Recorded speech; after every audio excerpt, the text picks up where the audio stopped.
सर्वांग motivation channel में आपका स्वागत है।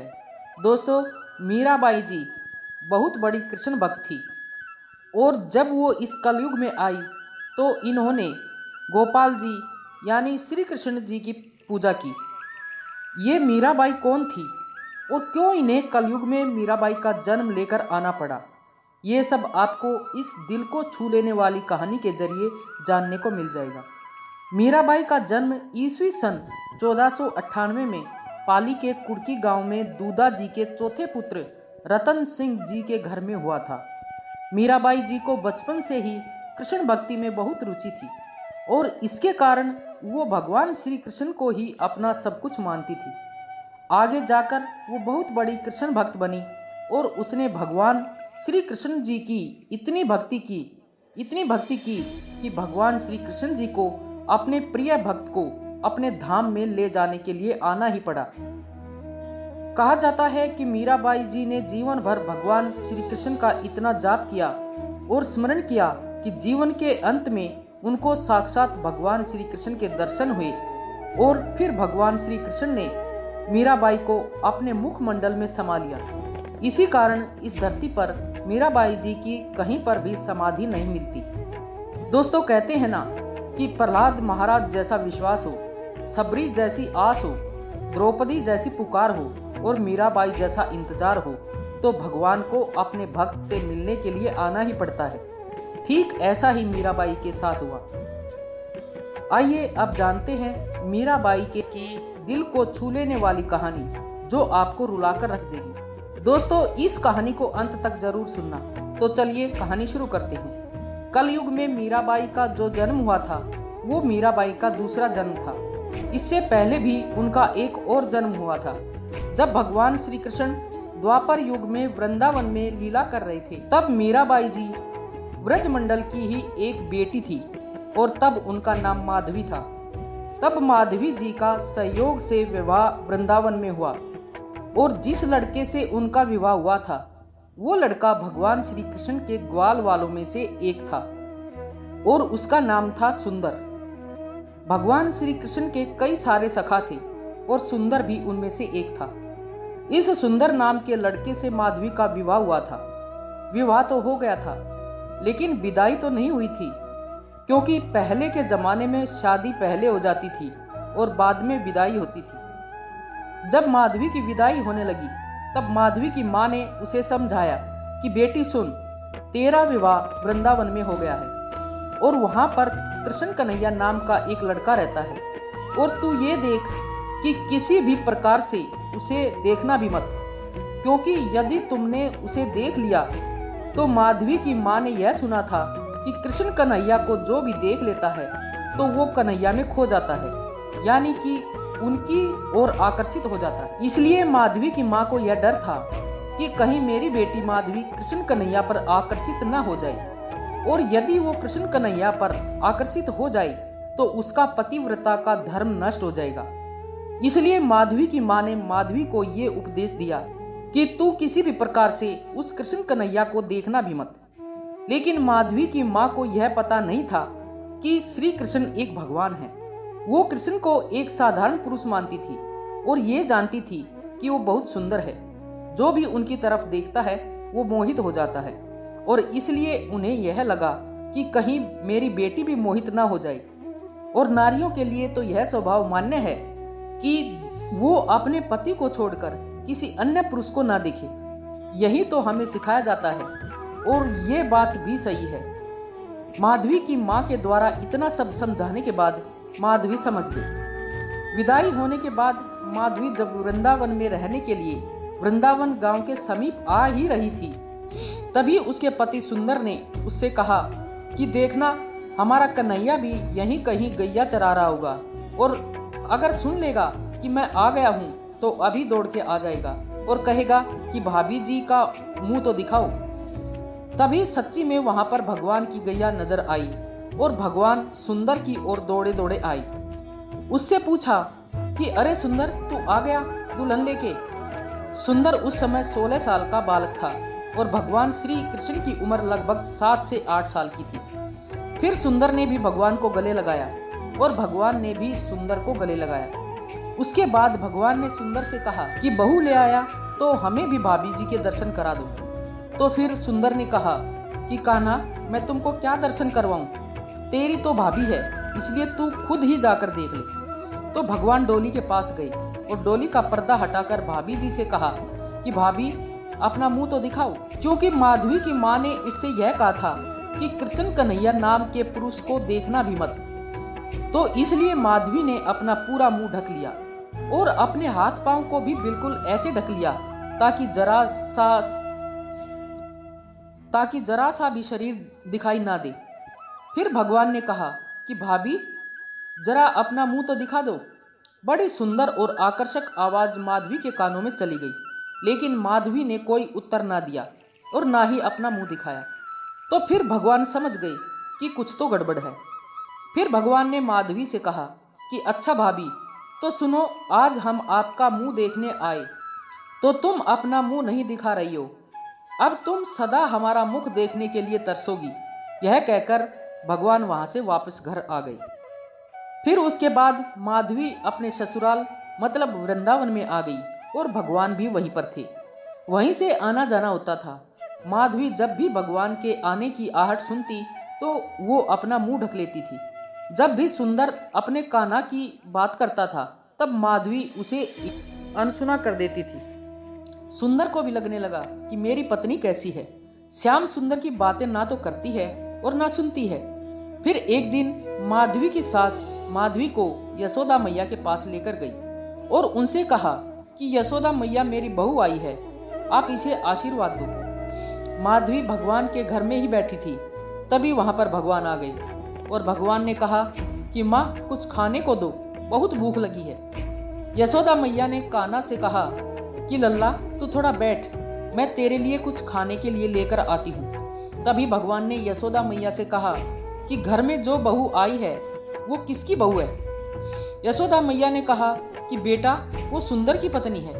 और ये सुनकर भगवान समझ गए कि वो सुंदर की पत्नी है, इसलिए वो वहां से भाग गए, क्योंकि भगवान ने माधवी से कहा था कि एक दिन तू ही मेरा मुंह देखने के लिए तड़पेगी, लेकिन मैं नहीं दिखूंगा। ऐसे करते करते बहुत दिन बीत गए। फिर एक दिन हुआ ये कि इंद्र ने मूसलाधार पानी बरसाया, उसके कारण पूरे गांव में पानी ही पानी हो गया। तब भगवान ने ब्रजवासियों की रक्षा करने के लिए गोवर्धन पर्वत को अपनी उंगली पर उठाया और सारे ब्रजवासियों की रक्षा की। और जब भगवान ने गोवर्धन पर्वत को उठाया तब सब लोग उस पर्वत के तलहटी में आ गए और सबने वहां आकर शांति पाई। और जिस दिन भगवान ने गोवर्धन पर्वत को उठाया था उस शाम माधवी को कुछ दिखाई नहीं पड़ा कि किसने पर्वत उठाकर रखा हुआ है। उस पूरी रात माधवी ये सोचती रही कि हे भगवान, पर्वत के नीचे पानी की एक बूंद भी नहीं है और इतना बड़ा पर्वत आखिर किसने उठाकर रखा हुआ होगा। उसके बाद जब सुबह हुई और सूर्य भगवान की पहली किरण आई तो उसी क्षण माधवी ने अपनी नजर घुमाई कि कौन है ये जिसने इतने बड़े पहाड़ को उठाकर रखा हुआ है। फिर नजर घूमते घूमते ऊपर पड़ी तो माधवी को भगवान की उंगली नजर आई। माधवी ने उंगली को देखा तो उंगली बहुत सुंदर थी। उंगली के नीचे दृष्टि डाली तो माधवी को भगवान का सुंदर हाथ नजर आया। हाथ के नीचे दृष्टि डाली तो माधवी को भगवान का सुंदर सुंदर चेहरा नजर आया और माधवी ने पहली बार भगवान श्री कृष्ण को देखा, यानी उनकी सुंदर मुस्कान, सुंदर आंखें, सुंदर चेहरा और उनके घुंघराले बाल जो माधवी ने देखा तो माधवी ये समझ गई कि एक उंगली से पहाड़ उठाने वाला और वो भी 7 दिनों तक उठाकर रखने वाला कोई साधारण पुरुष नहीं हो सकता, बल्कि वो भगवान ही हो सकता है। ये सब देखने और जानने के बाद तुरंत माधवी रोने लगी और मन ही मन कहने लगी कि हे माँ, तूने मुझे कौन सा गंदा पाठ पढ़ा दिया। उसी दिन मैंने क्यों न भगवान को देख लिया जब वो मुझे भाभी भाभी कहकर बुला रही थी। माँ, आपके पाठ के कारण मैं इतने दिनों तक भगवान की इतनी सुंदर और आकर्षक छवि से वंचित रह गई। और वो रोने लगी। जब उसने भगवान के चरणों के ऊपर दृष्टि डाली तो माधवी उन चरणों में डूब गई और मन ही मन कहने लगी कि हे श्याम, मुझे इस कृत्य के लिए माफ कर देना, और रोने लगी। और देखते देखते एक भगवान ही थे जो 7 दिनों तक बिना कुछ खाए पिए सिर्फ खड़े होकर रही।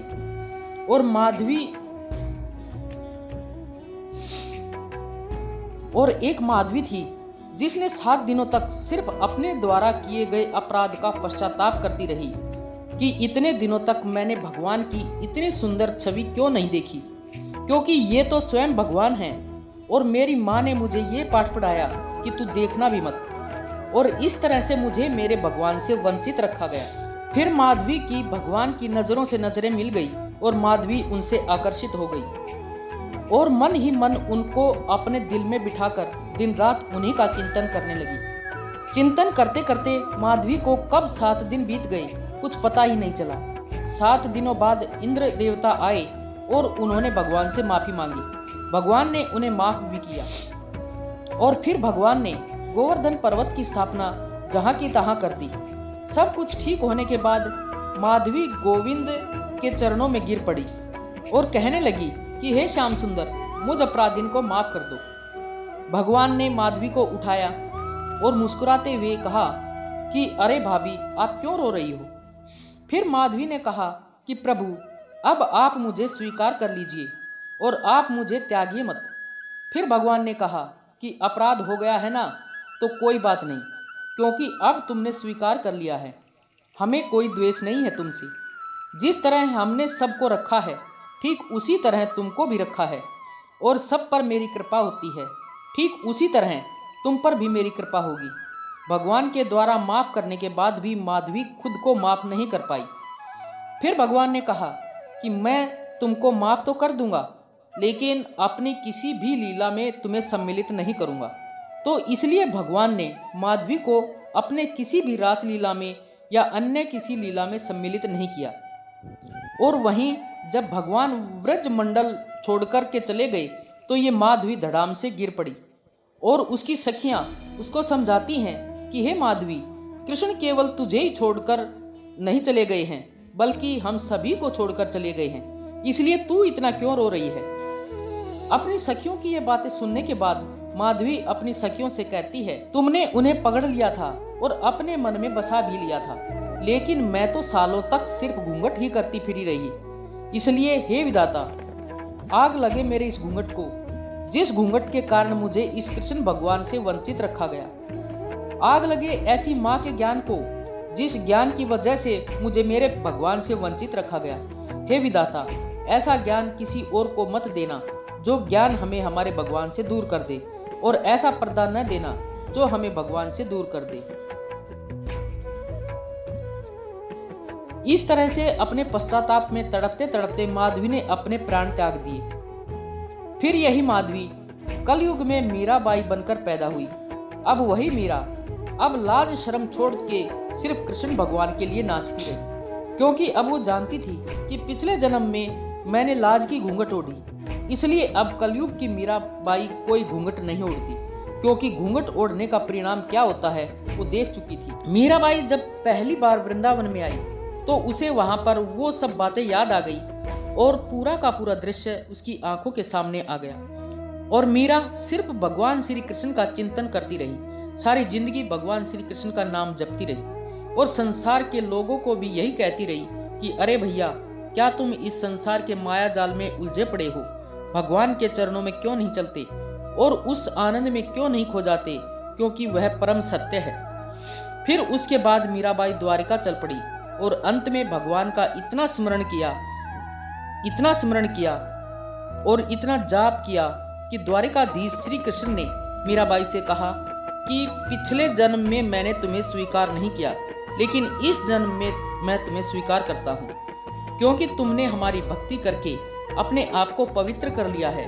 और फिर वही भगवान श्री कृष्ण अपना मुंह खोलते हैं और पूरी की पूरी मीरा भगवान के मुखमंडल में समा जाती है। दोस्तों, इसी कारण इस धरती पर मीरा की कोई समाधि नहीं मिलती है। दोस्तों, मीरा बनकर कृष्ण के लिए नाचना सबके बस की बात नहीं है, इसलिए धन्य है मीरा और धन्य है मीराबाई का दिव्य चरित्र। दोस्तों, ये थी मीराबाई की कहानी। आप सभी को कैसी लगी कृपया कमेंट करके जरूर बताएं, और अगर कहानी में आपको कुछ आनंद आया हो तो वीडियो को लाइक व शेयर अवश्य करें, और ऐसी ही मोटिवेशनल, धार्मिक तथा प्रेरणादायक और जीवन को सीख देने वाली कहानियाँ सुनने के लिए चैनल को सब्सक्राइब भी अवश्य कर लें। धन्यवाद।